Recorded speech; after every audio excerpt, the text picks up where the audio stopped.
ಖರ್ಗೆ ಅವ್ರ ಹೆಸರು ಕೂಡ ಕೇಳಿ ಬರ್ತಾ ಇದೆ. ಆಮೇಲೆ ಶಿವಾನಂದ ಪಾಟೀಲ್ರು ಹೇಳಿದಾಗ ಖರ್ಗೆ ಅವರಾದರೆ ನಾವು ಸಂತೋಷ ಇದೆ ಅಂತ ಹೇಳಿದ್ದಾರೆ. ಸೂಕ್ತ ವ್ಯಕ್ತಿ, ಅತಿ ಸೂಕ್ತ ವ್ಯಕ್ತಿ. ಅದು ಶಿವಾನಂದ ಪಾಟೀಲ್ ಮುಂಜಾನೆ ಒಂದು ಮಧ್ಯಾಹ್ನ ಒಂದು ರಾತ್ರಿ ಒಂದು ಮಾತಾಡ್ತಾನೆ. ಏನು ಮಾಡೋದು, ಅವ್ನಿಗೆ ಚಟ ಐತಿ, ಪಕ್ಕ ಮಾತಾಡೋದಿಲ್ಲ ಅವ. ಅದ್ರ ಖರ್ಗೆ ಬಂದ್ರೂ ಮಂತ್ರಿಯಾಗಿ ಉಳಿಬೇಕು, ಸಿದ್ದರಾಮಯ್ಯ ಇದ್ದರೂ ಮಂತ್ರಿಯಾಗಿ ಉಳಿಬೇಕು, ಒಟ್ಟು ಹ್ಯಾಂಗಾರು ಮಾಡಿ ಉಳಿಬೇಕು ಅಷ್ಟೇ. ಅವ್ನಿಗೇನು ಸಿದ್ಧಾಂತ ನೀತಿ ಏನು ಡೆವಲಪ್ಮೆಂಟ್ ಏನು ಸುಡುಗಾಡೋದಿಲ್ಲ. ಎಷ್ಟು ಇಲಾಖೆದಾಗ ಎಷ್ಟು ಹೊಡಿಬೇಕು ಬೆಣ್ಣೆ ಹೊಡ್ಕೋದು ಕೂತಾನ. ಇನ್ನೊಂದು ದೊಡ್ಡ ಹಗರಣ ಬರ್ತೈತೆ ಒಂದು ಇನ್ನು ಐತಿ APMCಯಾಗ. ಅದನ್ನು ನಾಳೆ ಬೆಳಗಾವಿ ಅಧಿವೇಶನದಾಗ ಚರ್ಚೆ ಮಾಡ್ತೀವಿ. ಬರೀ ಒಂದಿಟ್ಟಿಗೆ ಏಜೆಂಟ್ಗಳು ಇಟ್ಕೊಂಡು ವ್ಯಾಪಾರ ನಡೆಸ್ಯಾರ ಅಷ್ಟೇ. ಬಿಜಾಪುರನ ಕಾಂಪ್ಲೆಕ್ಸ್ ಕೊಟ್ಟೋದು ಹಾವೇರಿಯಾಗ ರೊಕ್ಕ ತರೋದು ಇಷ್ಟೇ.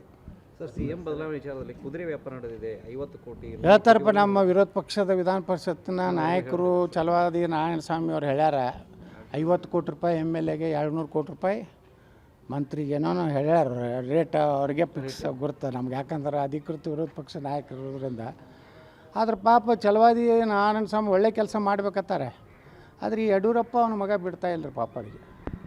ಆ ಖರ್ಗೆ ವಿರುದ್ಧ ಮಾತಾಡಬೇಡತ್ತಾರೆ, ಮತ್ತು ಯಾರ ವಿರುದ್ಧ ಮಾತಾಡ್ಬೇಕು ಪಾಪ. ಅವ್ರು ಬಾಯಿ ಬಂದ್ ಮಾಡಿದ್ರಲ್ಲ ಗುಲ್ಬರ್ಗ ಬರೋಬ್ಬರಿಗೆ ಖರ್ಗೆಗೆ ಬೆನ್ನು ಹತ್ತಿದ್ರು ಅವರು ಛಲವಾದಿ ನಾರಾಯಣಸ್ವಾಮಿ ಅವರು. ಪಾಪ ಅವ್ರು ಬಾಯಿ ಬಂದ್ ಮಾಡಿದ್ರು. ಒಳ್ಳೆ ಸಮರ್ಥವಾಗಿ ಅವ್ರು ವಿರೋಧ ಪಕ್ಷದ ಕೆಲಸ ಒಬ್ಬರೇ ಮಾಡ್ತಾರೆ, ಸಮಾಧಾನ ಇತ್ತು. ಪಾಪ ಅವ್ರದ್ದು ಬಾಯಿ ಬಂದ್ ಮಾಡ್ಯಾರ. ಈ ಯಡಿಯೂರಪ್ಪನ ಹಗರಣಗಳು ಅಟ್ಟದಾವಲ್ಲ ರೀ, ಪೋಕ್ಸೋದಾಗ ಉಳಿಬೇಕು, ಡೂಪ್ಲಿಕೇಟ್ ಸೈದಾಗ ಉಳಿಬೇಕು, ಮತ್ತೊಬ್ಬರ ಬಗ್ಗೆ ಏನೇನು ಬರಿತಾನ. ಬರೀ ನಾಟಕ.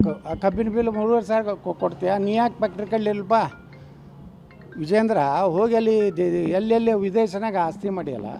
ಇಲ್ಲಿ ಒಂದು 10 ಸಕ್ಕರೆ ಕಾರ್ಖಾನೆ ಕಟ್ಟಬೇಕಾಗಿತ್ತು, 3,500 4,000 ಕೊಡಬೇಕಾಗಿತ್ತು. ಯಾರ್ದಾರ ಇದ್ರಾಗ ಎರ್ಕೊಂಡು ಅವ್ರು ಬುಡಕ್ಕೆ ಡೊಗ್ಗದ್ರತ್ತ. ಅಲ್ಲಿ ಹೋಗಿ ಆ ಬೆಳಗಾವದಾಗ ಒಂದು ರಾತ್ರಿ ಮಕ್ಕೊಂಡು ಇವತ್ತು ಮೆಕ್ಕೆಜೋಳದ್ದು ಮಾಡ್ಯಾನ. ಮೆಕ್ಕೆಜೋಳದ ರೇಟ್ ಈಗಾಗಲೇ ಸೆಂಟ್ರಲ್ ಗೌರ್ಮೆಂಟ್ 2,450 ಡಿಕ್ಲೇರ್ ಮಾಡೈತಿ. ಮಾನ್ಯ ಮುಖ್ಯಮಂತ್ರಿಗಳು ಸಭೆ ಮಾಡಿ ಕರ್ನಾಟಕ ಸರ್ಕಾರ ಖರೀದಿ ಮಾಡ್ಬೇಕಂತ ನಿರ್ಣಯ ಆಗೈತಿ. ಇವತ್ತು ಯಾಕೆ ಹೋರಾಟ ಮಾಡೋದು? ಸೆಂಟ್ರಲ್ ಗೌರ್ಮೆಂಟ್ ಅಂತ ಒಂದು ವಾರ ಹಿಂದೆ ಬಂದೈತೆ ನಮಗೆಲ್ಲ.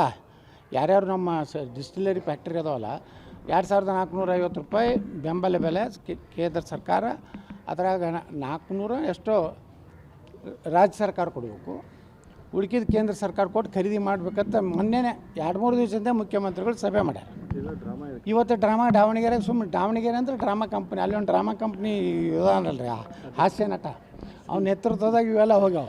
ಎಸ್ ಸರ್, ಈಗ ಉತ್ತರ ಕರ್ನಾಟಕದಲ್ಲಾಗ್ತಾಯಿದೆ ಮತ್ತು ಖರ್ಗೆ ಅವ್ರ ಹೆಸರು ಕೂಡ ಕೇಳಿ ಬರ್ತಾ ಇದೆ. ಆಮೇಲೆ ಶಿವಾನಂದ ಪಾಟೀಲ್ರು ಹೇಳಿದಾಗ ಖರ್ಗೆ ಅವರಾದರೆ ನಾವು ಸಂತೋಷ ಇದೆ ಅಂತ ಹೇಳಿದ್ದಾರೆ.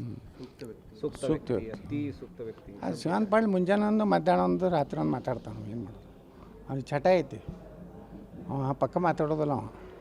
ಅದ್ರ ಖರ್ಗೆ ಬಂದ್ರೂ ಮಂತ್ರಿಯಾಗಿ ಉಳಿಬೇಕು, ಸಿದ್ದರಾಮಯ್ಯ ಇದ್ದರೂ ಮಂತ್ರಿಯಾಗಿ ಉಳಿಬೇಕು, ಒಟ್ಟು ಹ್ಯಾಂಗಾರು ಮಾಡಿ ಉಳಿಬೇಕು ಅಷ್ಟೇ.